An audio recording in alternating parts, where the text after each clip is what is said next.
What's happening, everybody? The 6-5 49ers are on fire. Traveling to a house of horrors in Seattle to face a reeling 3-8 Seahawks team who will try to play spoilers. We'll talk about how these teams got here, key matchups, predictions for Week 13, Locked On 49ers, Locked On Seahawks, Thursday crossover pod coming at you.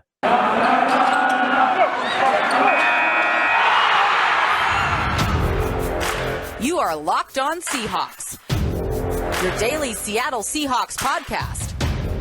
Part of the Locked On Podcast Network, your team every day.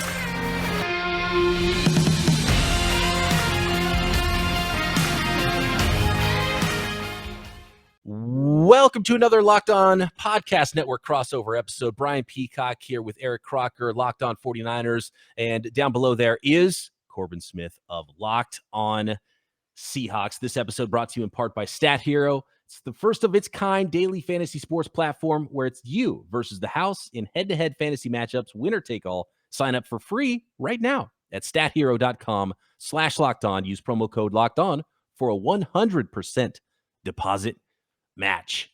Corbin, what's happening, my man? I know you just came fresh from a Pete Carroll press conference. Is Pete like up? Is he like, yeah, we're ready to go? Good matchup against the 49ers. We're going to run the table to go make the playoffs.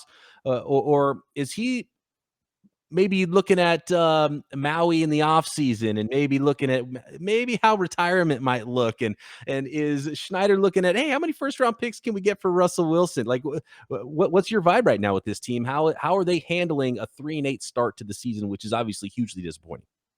Well, I think Pete Carroll's handling it fairly well in regard to he's still going all in. You know, they're mathematically not eliminated from the playoffs yet somehow. I don't know how, but that's what happens when you play in a mediocre conference, I guess. But they still have like a 0.6% chance, which I told him that today, and he was like, you can have less than 1%. And it's like, yes, coach, you can.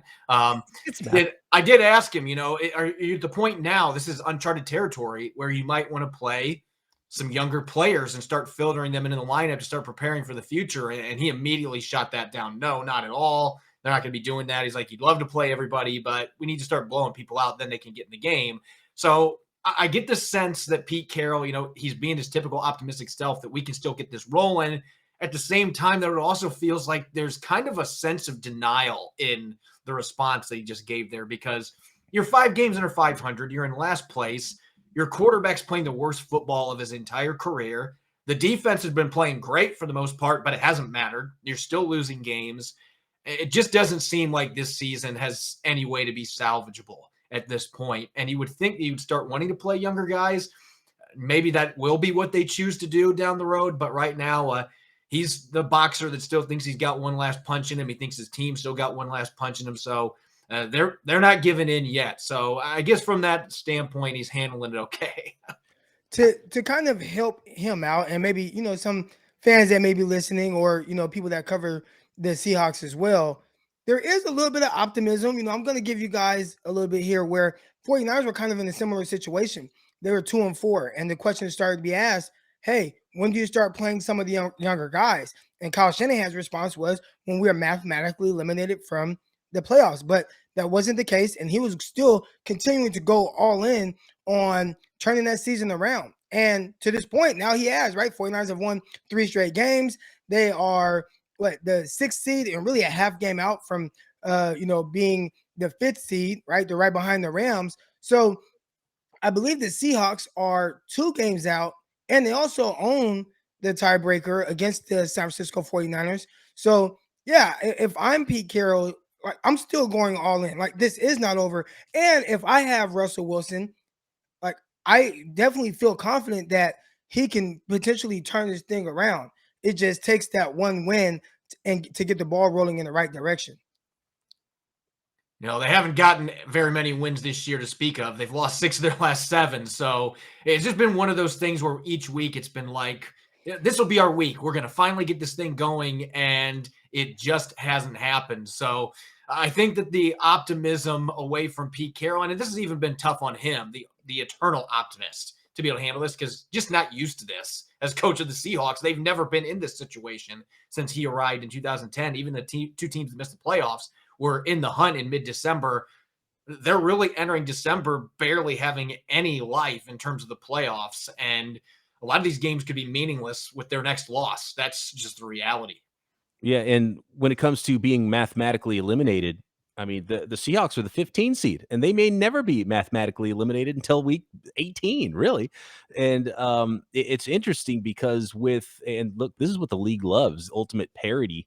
With an extra, there's 17 games now on the schedule and 7 playoff teams in each conference. It's going to take a while to be mathematically eliminated for pretty much every team in the NFL except for the Detroit Lions. Um, Russ obviously had the injury.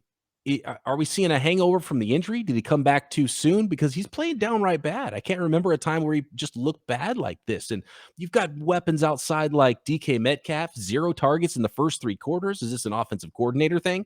Is this a Russ not looking his way thing? I don't get it. I don't get any of it. It seems like there would be some things that you could do that would be more quick fixes, and they're not doing those either. Yeah, I've been thinking that for weeks that, all you got to do is just get Russ going and get a little bit of a run game going, and things are going to start turning around because you look at the roster and think there's just too much talent for them to continue playing like this. And yet now here we are going into week 13. And based on what I've seen, I don't know that fans should have any confidence in Shane Waldron running this offense at this point. I don't know that Russell Wilson is healthy. I mean, he claims he is, but maybe it's more of not being mentally healthy right now. It just seems like he's not playing with the confidence you're used to seeing from Russell Wilson. And this has been a really challenging year for him. His mental coach died from cancer earlier this year. And I think that has been something that has really weighed on him this season. And now he's going through the stretch and he doesn't have Trevor here to talk to. I don't know how much that has in terms of bearing on his play right now, but there's been a lot that has gone on. And so you could point the finger at a number of people. When you're 3-8, everybody's got to shoulder the blame, but there's no question the coordinator, Shane Waldron's really struggled in his first year as a coordinator, calling the plays. And Russell Wilson, especially on the short throws, he's airmailing everything. So maybe that's where the finger's coming into play when he has to really gun it into tight places on shorter throws. He has had a hard time getting on top of the football. His deep ball has looked okay, especially last week on Monday night, looked pretty solid with the deep ball. But the short to intermediate game's really been a struggle. And meanwhile, the 49ers, when these two teams met in week 4, Jimmy Garoppolo got hurt in that game. Trey Lance struggled in his action in the second half. And yet it seemed like this 49ers offense has been able to find life in the last 3 or 4 games. Yeah, real quick, I do want to ask one question. I saw this kind of, disagreement, or it looked like maybe one of your receivers is a little disgruntled. DK Metcalf, he was kind of pointing to Geno Smith. Was DK asking to get Russell Wilson out of the game? He looked frustrated. He didn't have any targets into the fourth quarter. Wow. I don't know that that's what was going on, but I saw it from the press box when it happened. And I kind of had to bat an eye a little bit like, did I just see what I thought I just saw there? But Russell Wilson's not looking for him. It's so bizarre. I mean, that's been the season for the Seattle Seahawks. Just nothing is explainable, and not in a good way. And when you don't target him for 3 quarters to start a game, that's just an embarrassment for the quarterback and for the coordinator. You can't scheme to get him the football. I can see why he's upset. It just seems like the only time Wilson's trying to get the ball to him, he's forcing the issue. And there were times that he was open and didn't make throws to him in the last game. So DK was getting targets when Geno Smith was in there. So I don't think he's trying to get Geno Smith in the game. But at the same time, he might be thinking, Geno was actually trying to throw the ball to me. Yeah, he was upset. He was pointing to Geno Smith, and I'm like, okay, that can only mean one thing, in my opinion. So yeah, a little trouble in I want to say paradise, but definitely not paradise right now with the Seattle Seahawks. Oh, fractured locker room. And there was the Geno Smith tweet, I think, about or maybe it was on Instagram, and it sounded like he was kind of throwing shade at Russell Wilson, like he should be the guy. Man, I don't know. It's all coming apart. The 49ers have an opportunity to step listen, I drew ire during the game because I tweeted, they'll never do it, but might just be the moment that you make a switch here. And it's because I don't think Russell Wilson is healthy, personally. Wilson's going to say he is, but I just don't think he is. So it's not that I think Russell Wilson is worse than Geno Smith, because I'm not a lunatic. I don't think that. But their offense was more consistent with Geno Smith under center than the last 3 weeks with Russell Wilson. That's just, unfortunately, that's the truth. And I think there have been other football analysts that have seen similar things. Flipping it to the positive side of things. Last one for you, Corbin, before we flip the script here, and you can ask us some questions about these San Francisco 49ers, these red hot San Francisco 49ers. Is there anything positive happening? Some sleeper players maybe that 49ers fans haven't noticed that might notice this Sunday on the field for the Seahawks? I don't know if there have been any sleepers as far as, players that have just come out of nowhere that have been playing lights out, but the defense is playing really well. The Seahawks right now are giving up the 6th fewest points in the NFL per game. They gave up 17 to the Green Bay Packers a few weeks ago. They lost that game. They gave up 17 points on Monday night to Washington, had a 4th down and goal stand at the end of the game to give Russell Wilson a chance to go down and tie the game. The defense has done what they need to do to win football games, and they're just getting absolutely no support. And Jamal Adams is playing like the player they thought he was going to be the last 3 or 4 games. He's been all over the field. He's got 2 interceptions. So those that think he can't play coverage, he's kind of been holding the football up. Hey, I can play coverage. And so it's been a really weird sequence of events here, how the offense of all things is what ended up leading to Seattle's downfall, because the defense has been pretty darn good for the most part. They had one hiccup against Colt McCoy a couple weeks ago, but otherwise they've been playing much better as of late. And again, it's unfortunate for Seahawks fans because you never would have thought you'd be 3-8 because of your offense not getting the job done. But yeah, that's and how things have played out. The Niners had a hiccup against Colt McCoy too. So Colt McCoy's done that a time or two so far this season. All right. That's kind of what I want to ask you, because I think everybody left the 49ers. I'm going to admit it. I thought the 49ers were toast after that game. The Cardinals are missing so many key players, and to get beaten that way, to give up more than 30 points, it just seemed like, oh man, this team just doesn't seem like they're going to turn things around. And yet it seems like they've kind of been galvanized since that outcome. Croc, you want to handle that one? It's definitely neck up. I think what changed with the 49ers. It's not a personnel thing. It's not calling different plays. Maybe there's a little bit of that, but there's just a physicality. There's somebody, slapped them all in the face. There was a closed door meeting, and they said, look, let's go beat people up like we've done before. But we're that team. Let's go do that. And I felt like the Seahawks have an opportunity to do that at some point. We just haven't seen it. And the 49ers just said, enough of this. Let's go bully people around. We've got Trent Williams. Let's run behind him because, there's bodies flying left and right when we run behind him. And we can go do what we want to do. And let's impose our will on the other team instead of letting, the league happen to us and letting fate happen to us. Is that the biggest thing, Croc, to you, this change with the 49ers? Yeah, it was really frustrating early on because we couldn't put our finger on exactly what was going on with the 49ers. Like right now, you can look at Russell Wilson and say, he's not right. This is not the Russell Wilson we're used to seeing. He's airmailing passes. He does not look healthy, and that can attribute to losses. Well, what the 49ers are going through, it wasn't just one thing that you could pinpoint. The team was relatively healthy. You have playmakers all over the place. The defense has definitely good enough players. It's all the same guys now during this 3-game winning streak. So what was missing? And I think really kind of like what Peacock said, that it's from the neck up, that you stop seeing some of the mental mistakes. You see guys starting to take the ball away. And I think that's the biggest thing. The 49ers being able to not just take the ball away, but also not turn the ball over. And I think the turnover differential over the last 3 games is probably the biggest difference as to why they had a 4-game losing streak and switched over to a 3-game winning streak.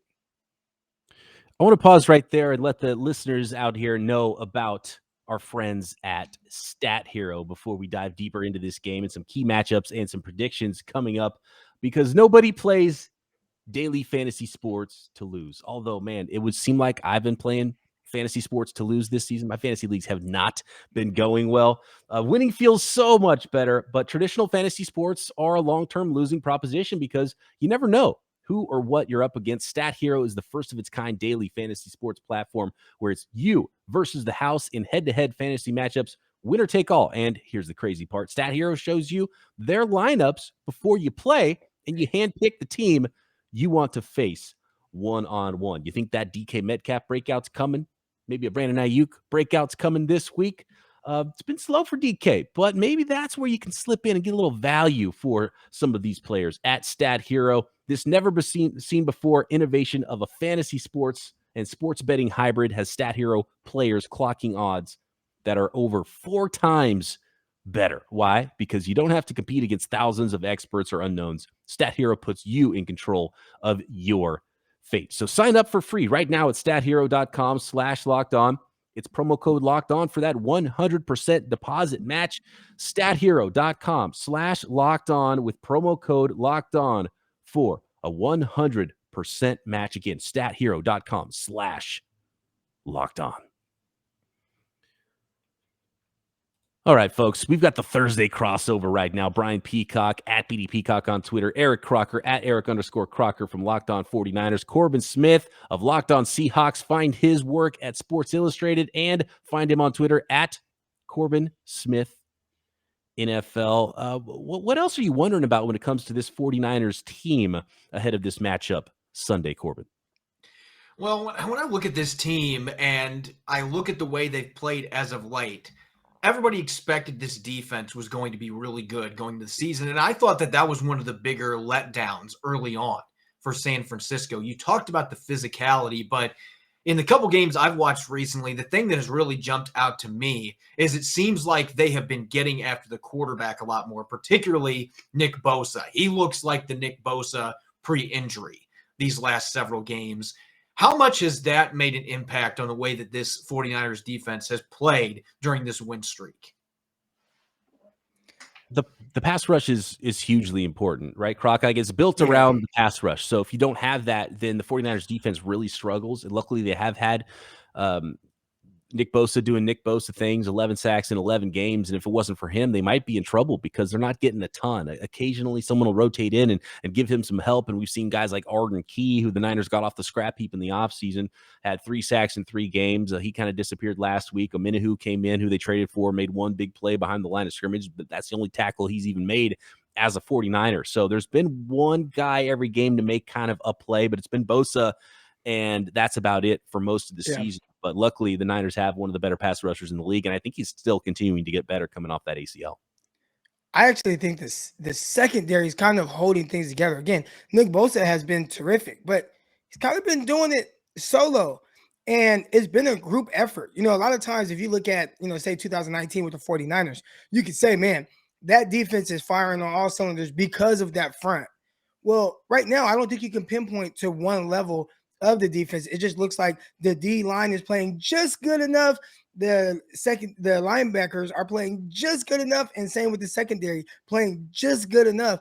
I don't think either level has been purely dominant, even though if you look at some of the statistics, the 49ers pass defense is like 3rd in the NFL. I don't think they necessarily play to that, but they're definitely not bad. So yeah, it's been interesting seeing like how they've kind of brought everything together as a defense as a whole, because the pass rush has been so inconsistent. And on offense, Deebo Samuel has just been dominant. They've been using him out of the backfield. They've been using him at receiver, just that do-it-all gadget player. And he's one of my favorite players to watch in the league. But he's one of a few players, Fred Warner's also been banged up, that is in question, might not be able to play this weekend.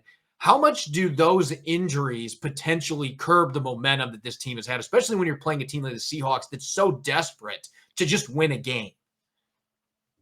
That's what kind of worries me about this game. I feel like this is that game where the Seahawks can get right against the 49ers, and the Niners are without Deebo, who's been their entire offense this year, and Fred Warner's, the captain back there in the middle of the defense. They're without him. They've got a bunch of other linebackers banged up. So former undrafted linebacker Azeez Al-Shaair, who's been an awesome find and they've been really good for the 49ers defense. It's going to be up to him. They're going to have to, tape together the rest of the linebacking crew for this game. Greenlaw's most likely out. So I'm as interested as you are to see how the 49ers make up for this. They've got a good running game with Elijah Mitchell. They've got weapons like Brandon Ayuk, who's been good and is coming on as the season progresses. They've got George Kittle, one of the best tight ends in the NFL, who's been somewhat underutilized, has been used more as a blocker and been more effective there than as a pass catcher this season. So you would think they could just turn to those guys with those Deebo Samuel touches, but they haven't really played massive roles. I mean, Elijah Mitchell he's got 4 100-yard rushing games this season, but Deebo's so unique. I don't know if you can replace him, but they have weapons and they have players to go to on offense that they haven't used enough. So the passing game side of things is where I'm fascinated to see if they move people around, try to use somebody in a Deebo role, if they just pepper Ayuk and Kittle with targets right out of the gate, or if they try to just pound it down the Seahawks' throat and win it that way. And I'm just as fascinated as everybody to find out what this looks like, because we haven't seen him without Deebo yet this year. We've seen him without Deebo, like last year, right? Deebo Samuel, I think he played 5 or 6 games. He didn't play a full year. And then put more on Brandon Ayuk's plate. Now, they did some of the similar things like end arounds, and Ayuk was able to score on some of those, but definitely not to the same extent of how they use Deebo Samuel. Deebo Samuel, he's been everything to this offense, whether he's at receiver or at running back. And he is a legit running back when he's back there. They'll line him up. It'll be I formation, and they'll throw a toss to him, or they'll just turn and hand it to him like he's a legitimate running back. And he's broken off big plays. I believe last game he had 60 yards rushing. The game before that against Jacksonville, he had 80 yards rushing, and utilize him as a pure running back. But on top of that, which I think most people would look at him like, oh, well, is he a running back? Is he a receiver? Is he a gadget player? I mean, he has over 1,000 receiving yards, and he has 10 total touchdowns, 5 receiving, 5 rushing. So I don't know if you can replicate what he's doing and just plug and play somebody else in the same role of how you've been utilizing him, but you definitely need some of these other guys to step up. Last week, George Kittle had 1 catch, and it was a screen pass. All right, you're definitely going to need more from him on that. Brandon Ayuk over the last few weeks has definitely stepped up his game, and they've been utilizing him more in the passing game. He had 90 receiving yards last week on 3 receptions, but even then, it seemed like the chemistry between him and Jimmy Garoppolo is slightly off. He had, in the first half, it was like 2 receptions on 6 targets. And he's had, Jimmy Garoppolo kind of miss him high and wide on some different things. So we'll see if they can start to, get more on the same page and have a little bit more, efficiency there. But I think not having Deebo Samuel, that's a big hit to the offense, because we don't know what it's going to look like without him. Yeah, he's just such a unique playmaker. There are not a lot of guys that you can say he can play running back and look like a natural running back, can play receiver, outside slot, just move them all over the place. So you're going to have several guys that are going to have to fill the gap. With him not being out there, and the fact that George Kittle only had 1 catch last week, as a Seahawks analyst, that actually terrifies me, because this seems like a game, even with the way Jamal Adams has been playing. And like I said, he's been playing at an elite level the last month, but that seems like that would be the matchup that would still be a major problem, because a couple weeks ago, Zach Ertz went off, had 2 touchdowns, 88 receiving yards against the Seahawks in that game with Colt McCoy playing quarterback. So tight end still remains an area the Seahawks have had trouble. I would think if there's a get-right game for him and Jimmy Garoppolo, this is the opponent, and he's had some success over the years against the Seahawks.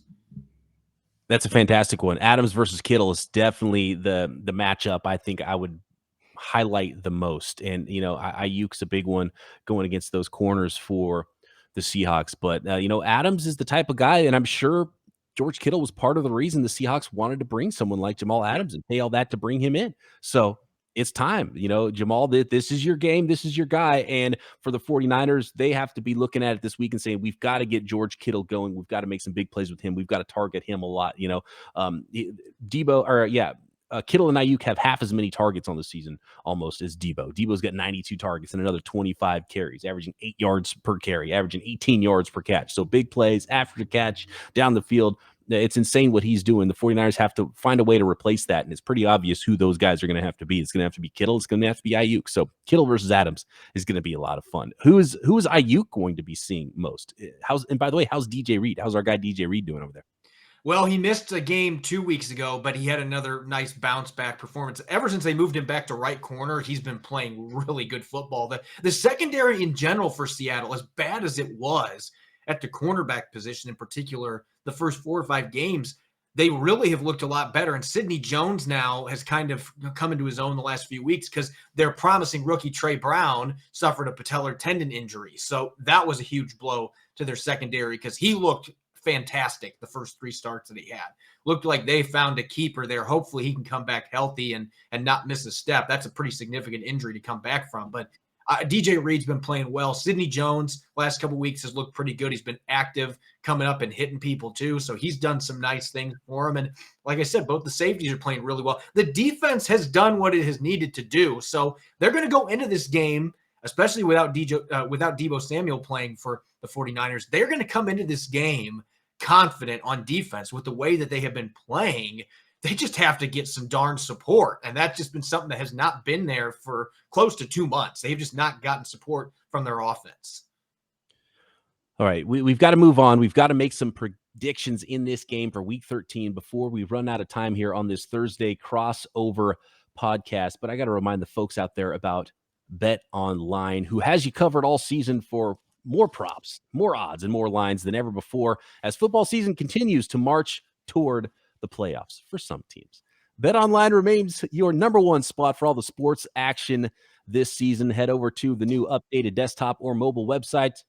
Sign up today and receive your 50% welcome bonus on your first deposit. Just use promo code Locked On to receive that bonus. That is promo code Locked On to get a 50% welcome bonus. Some fun props out there like, will the Lions go 0-16-1 on the season? Or here's one that all the listeners of this particular podcast can have some fun with. Will Matthew Stafford throw a pick 6 for the 4th straight game this week? Find that at betonline.ag and put big money on it. Not only pro football, college football, pro and college hoops, NHL boxing, UFC, poker, blackjack, all your favorite Vegas casino games as well. Don't wait to take advantage of all the amazing offers this season. BetOnline is the fastest and easiest way to bet on all of your favorite sports. BetOnline, where the game starts. All right, guys, we got to make some predictions here. Niners favored by, here we go. Niners favored by 3.5 points on the road. Before I make my prediction, I want to ask you this, Corbin. Let's say Kyle Shanahan comes out there and says, we're going to play bully ball from snap number 1. We're going to run it right down the Seahawks' throat. We're just going to run the ball, 3rd downs and short. Jimmy's going to make some passes over the middle of the field. Beep, bop, boop. We're going to go beat the Seahawks by, 4 points. Would that strategy pay off against the Seahawks? Have the Seahawks been a team where you could go out there, run against them, and play some very old school football against? I don't know that running the ball early in the season, they were having some issues stopping the run. Antonio Gibson did have 100 rushing yards on Monday night. So they had a little bit of trouble dealing with him and JD McKissick in prime time. But really, most of the season, they've been very good against the run. Alvin Kamara, they held to 2.6 yards per carry. They held James Conner to under 3 yards per carry a few weeks ago. They have consistently done a good job against the run. So I don't know necessarily that is the way to beat this defense. But you mentioned the short passing game. Yeah, dink and dunk it all over the field. That has been the key to beating the Seahawks team. They can't defend screens. Had a couple nice plays against screens by Washington on Monday, but those have been exceptions. Most of the time, teams have been able to crush them with running back and tight end screens, bubble screens out to receivers, all types of screens. They've had trouble with those. So if you're able to do that, they're going to try to take away the deep ball. That has not been something they've given up very often this year, vertical plays, but they will give you those short, intermediate pass plays. And if you were able to dink and dunk your way down the field, Colt McCoy dominated them doing that. So I think from that aspect, and they're going to run the ball. If you wear the Seahawks down and Seattle's offense can't stay on the field, which has been the entire story of the season, then that run game is going to wear them down by the end. I just don't know that you necessarily can come out and we're just going to play bully ball right off the bat and think that that's going to be your best way to beat this defense. Because I don't think that is necessarily their biggest flaw, at least based on what I've seen in the first 11 games. Croc, I want to go to you first with the predictions because I can tell right away that you don't like that line right now. You don't like the Niners being favored by 3.5 on the road in Seattle. Again, I mean, it comes back to like Russell Wilson, man. He's the boogeyman. He's the boogeyman of the 49ers, and it almost feels like he's never out of a game. That game should have been out of reach last Monday night against Washington. And somehow he crept back in it with a potential game-tying drive, and then recovered the onside kick. Now, I know they called some weird penalty on Nick Ballore, too many guys on one side, or he wasn't far enough outside the hashes. But when I look at this team and I look at Russell Wilson, I just feel like they're never out of it. So 3.5 points, I think in theory, with where the Seahawks are right now in this season, I guess it makes sense, especially with the 49ers kind of on the up. But I'm never comfortable with any type of spread when Russell Wilson is playing against the 49ers. But I'm still going to take the 49ers because if the 49ers continue to do what we expect them to do, what they've been doing over the last few weeks, that should lead to a win. I think that the Vikings offense has more cohesiveness and explosiveness right now. Like, they're ticking much better, and even Kirk Cousins playing much better quarterbacking than Russell Wilson. And the 49ers won by 8 points and really should have been a double-digit lead. They had, they were up 15 points late in that game. But I'm going to give Russell Wilson a little bit more credit than that. I don't think it's going to be any type of blowout, but I'll take the Seahawks and the points. I have the 49ers winning 24-21. Oh, you kind of stole my thunder there. I had the Niners by 3 as well. I was thinking 27-24, something like that. And if it's a 3.5 point, look, I think that's good money. Probably a good bet with the Seahawks at home. Nemesis 49ers, sometimes division opponents familiar. You can throw the record out the window. Getting points more than a field goal at home for the Seahawks feels like that's where the money should go. But I can't pick the Seahawks to beat the 49ers. The Niners are just flat out playing better ball. And if you're going to get bad Russell Wilson, then definitely I'm picking the 49ers in this one. Corbin, how do you see this? Niners Seahawks Sunday, week 13. Not feeling optimistic at all about this matchup. And maybe that gives the Seahawks better chance to win this game because I have been god-awful on predictions this year. I followed up a year that I went 13-3 last year predicting games. This year, I've gotten 2 games right. And a lot of that's because the Seahawks can't win games. And I don't like this matchup. I really don't. I think George Kittle's going to be able to do what he wants to do. I think the 49ers will be able to run the ball. I don't think they can just come out and just impose their will right off the bat. But I do think they're going to have success running the ball. And this defense has been on the field so much that those minutes, as they have accumulated over the weeks, at some point it's going to come back to haunt them. And I could see this being a game where that comes to fruition. I don't trust this offense, and I don't trust Russell Wilson right now to be able to go out and put points on the board. They just haven't been able to do it, and nothing suggests to me that they're going to come out this weekend and suddenly be firing on all cylinders and put points on the board. So I'm going 49ers 23, Seahawks 13. I do not trust Seattle to get to 20 points unless their defense somehow creates a turnover and creates some points off of it. You just can't trust this offense right now. Wilson just looks like a shell of himself. They're not targeting DK Metcalf. The run game's been putrid for the most of the part. So I just don't trust the offense. I'm going to go with a 10-point loss and dropping to 3-9 on the season. It's just been that kind of year in the Pacific Northwest. I will say Corbin did predict the 49ers win last time, and obviously the 49ers lost that game, right? Now, so there were some things reverse psychology. There were some things that really went in the Seahawks' favor, right? Because remember, that game, the way it started, you would have think that the 49ers are going to blow them out. I mean, the 49ers forced 5 straight 3-and-outs on the Seahawks offense. Jimmy Garoppolo only got 1 scoring touchdown out of that, and then he got hurt. Then you have Trey Lance come in who hadn't gotten any reps. There was no game plan for him or anything like that. Then you had Trent Cannon messing up on kickoff returns, and then Russell Wilson doing a Houdini spin and throw the ball to a perfect spot. So there were some things that went in the Seahawks' favor. That kind of goes to what I was saying earlier. 49ers found ways to shoot themselves in the foot and lose games early on. Is that a thing of the past, or will that come back to haunt them? I think that'll be the difference in this game. Whew, it's going to be fun. No Debo, no Fred Warner. Will the Seahawks, Russell Wilson, figure this one out against the 49ers in Seattle, week 13? I can't wait for it.